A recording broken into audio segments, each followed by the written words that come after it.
The thing about cinematography that you have to understand when doing it yourself and practicing it by yourself is that it's going to take time, and you have to have time and patience. And sometimes I don't have time and patience, or sometimes I just don't have patience and I have the time. Today we're going to practice cinematography by myself, and what my inspiration is today was actually from my spare bedroom, which I saw earlier, door ajar, and I thought, hey, let's shoot outside the door and make something cinematic. So I'm starting to realize that dovetail plates aren't the friendliest, and sometimes they don't really catch to the bridge plate, and that can get a little annoying sometimes. Another annoying but also helpful piece of gear I have now is the ZG Cine shark fin, which I get annoyed because the V-mounts don't click in sometimes on the plate itself, and I get worried and I don't want my V-mounts to fall off or something to go wrong with my camera. But I do like having two V-mounts to hot swap. Let me show you what I'm thinking. Besides this wonderful dog right here. Whoa. Run! But I think I'm gonna put a C-stand here. We're gonna boom it out and kind of put a Nanlite 15C or 15. 15C Pavo tube up here and bounce the light on my back right here, and then put the 60-watt spotlight attachment here. Right here, I'm thinking, whoop, whoop, whoop. Let me put the C-stand up here first with the Pavo tube, and we'll go from there. Before we do that, I'm actually gonna set up get the mannequin first prepped, because that's the kind of the most important thing, actually, to get the mannequin all ready so I can kind of know what I'm gonna look at frame-wise and frame size. Tripod, mannequin. I'm gonna try to get the tripod close enough to where my head would be, and just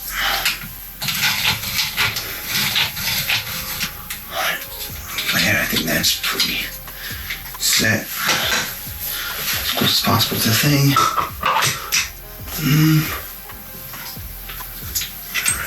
Just a tad. Okay, so the mannequin's all set up, and I think I'm gonna move it a little bit more to the right a little bit. And here it is, the mannequin at ISO 800, clear ND filter, by the way. And here we are at 12,800, ND set to 1/8. So I'm checking the false colors on my iPad, and it looks pretty good what we have right now. But I'm really curious to see what ISO 800 will look like, so I'm gonna switch to that. And it's super dark, so I'm gonna stick with the 12,800 ISO. So the mannequin gave me a good feel of what I want to have it look like, giving that idea of exposure. So I sat down and I saw that I was still underexposed. So I realized then that the mannequin and me have slightly different skin tones, so I'm gonna have to like this a little bit more.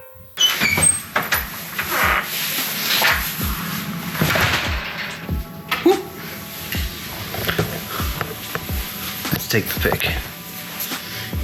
Eeny, meeny, miny, mo, catch and blow. See you. This is not a test. All right, I guess this one's the winner. Yeah.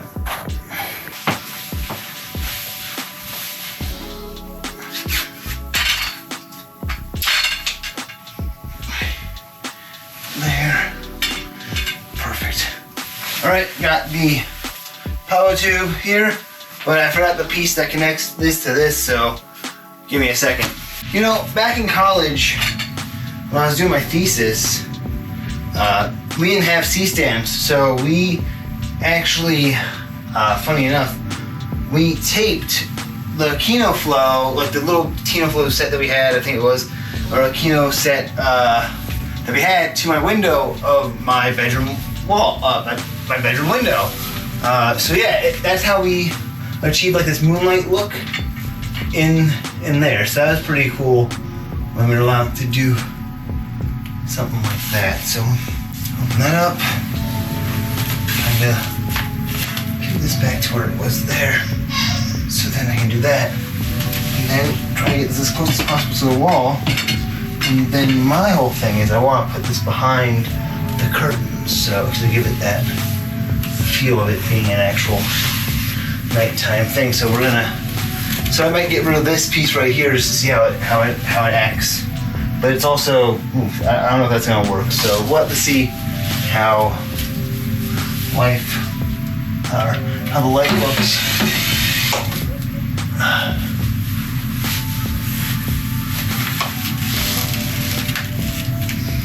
So we want to get this as close to the window as possible. I'll move this up as close as possible. There's that, and then it's gonna come through here. So really,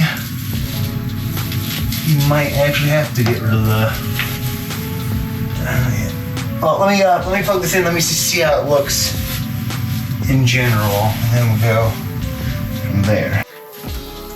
Right, perfect. Wrap that around. See that? Let's just turn this on.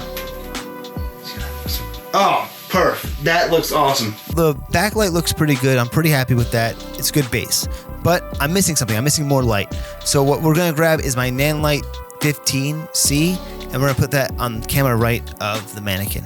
We took the second Pavo tube, right? And it was at about like 3%, something like that. It was something low. And I put it at 9%. It looked good, but I decided to do this. I put this 60B bicolor light on here and about 15% at 6500 Kelvin.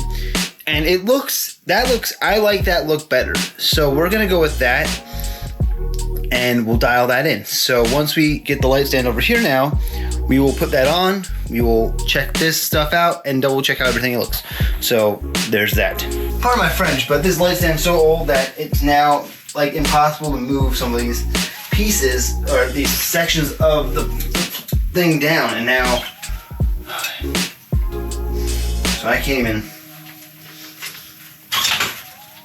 like see that it's just getting stuck, and that's not good. The worst part about this is I love this light stand, but I forgot where I got it and what company it's from because it's off the thing, so I can't tell. As you see from both the phone and the iPad, obviously the door has to shut because the light stands in the C stands in the way. So I boosted some of the level on the backlight, side light more, and it is brighter, and it does give us our histogram a little bit better. Let me show you on the iPad. It's probably better on there. Right there. See the histogram right there? That's a better histogram than where it was at 15. So we are getting that. So I'm gonna leave that. I'm gonna trust the histogram and where we are on that with this, because again I can bring this down in post as well. The real test is gonna come now. I'm gonna sit in the frame and I'm gonna see how I look on camera. Okay. There is just something. Where is it? Let me just check that out. I know what I need. I need a bounce. Here it is, me putting together the 5-in-1 reflector. It's so exciting that I'm doing a time lapse because it's so boring and it took me a while to do, but I did it. Hey, reflector! So what I'm doing right here is I'm putting my final resting spot where I have the camera, where it's out of focus. I'm putting it right here so I can kind of have a better time focusing to getting it right. So let me just put this up here. So there. Now if I focus, I should be good. I had to raise it up a little bit, but let me just take this.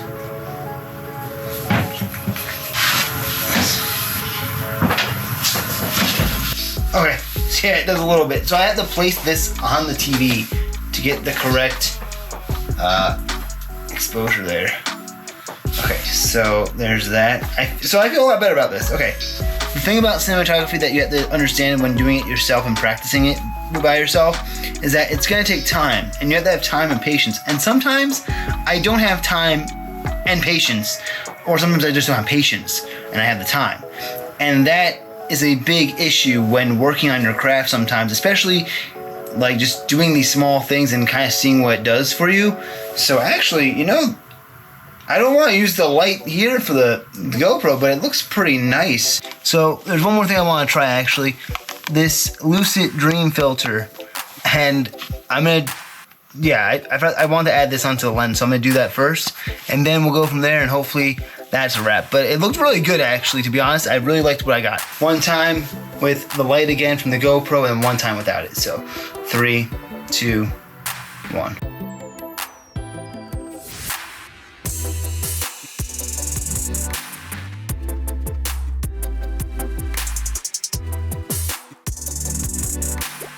now without the light. So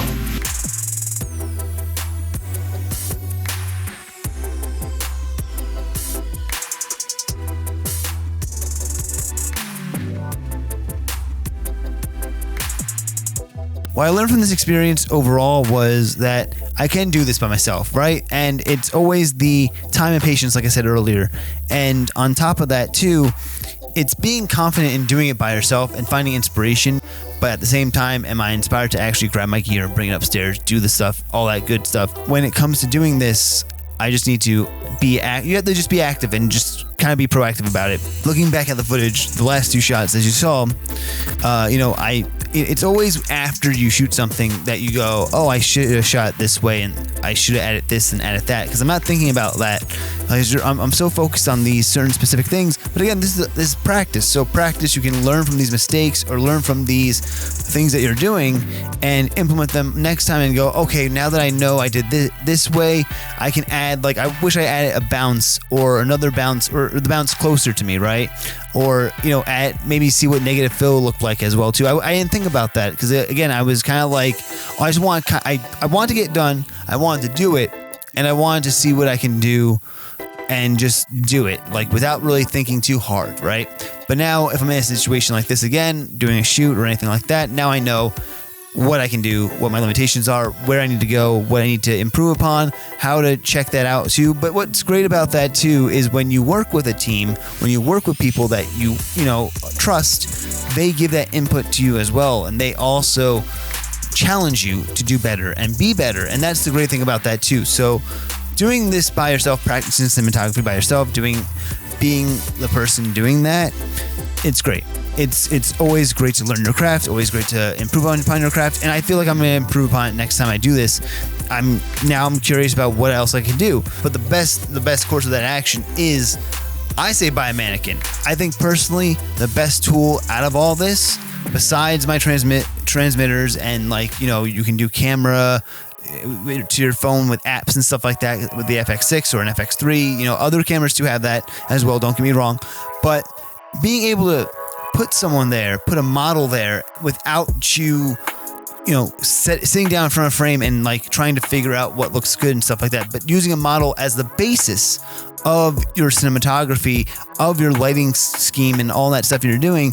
It's great to have how my brain processed everything. It was great to have a Mannequin, and it was great to put that Mannequin there and go, okay, well, that works. That's what I want to do. So if I can use that Mannequin, it's helpful for me. It works for me. So that's what I thought was helpful about that whole situation. Again, I look at these two images again, and I go, I really like the first one more than the second one, which I thought I liked the second one more. But after looking at this over and over again, I like that second image. I like what I was doing and going with it. But again, I should have been at least maybe more lit sideways or something. I think there's just something missing that I need to find a happier medium between that.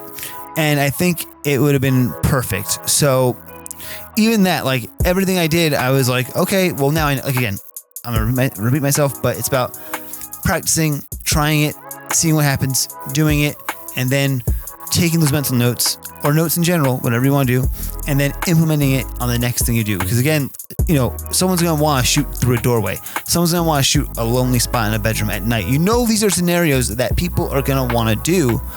It's just you have to know how to adapt to those scenarios, and learning to adapt is one of the biggest things you should do as a cinematographer, especially when you practice.